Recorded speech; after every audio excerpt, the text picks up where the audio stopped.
পায়ে কালো সুতো বাঁধলে কি হয় এবং বাচ্চাদের পায়ে কেন কালো সুতো বেঁধে দেওয়া হয়? আসুন জেনে নিই কি বলছেন বাস্তুশাস্ত্র। তবে তার আগে প্রভু শ্রীরামের ভক্তরা ভিডিওটিতে একটি লাইক করে আর কমেন্টে জয় শ্রীরাম অবশ্যই লিখে যাবেন। তো চলুন জেনে নেওয়া যাক। শাস্ত্র অনুসারে যে পুরুষ তার ডান পায়ে এবং যে মহিলা বাঁ পায়ে কালো সুতো বেঁধে রাখে তাদের উপর স্বয়ং মা লক্ষ্মীর আশীর্বাদ থাকে। ফলে জীবনে তাদের কখনো অর্থের সমস্যায় পড়তে হয় না।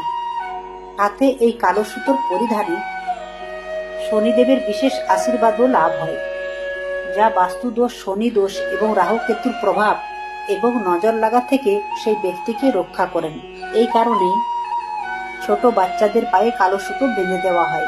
তবে খেয়াল রাখবেন, এই সুতো কেবল মঙ্গলবার, শনিবার দিনে পরিধান করা হয়, না হলে এর ফল বিপরীতও হতে পারে।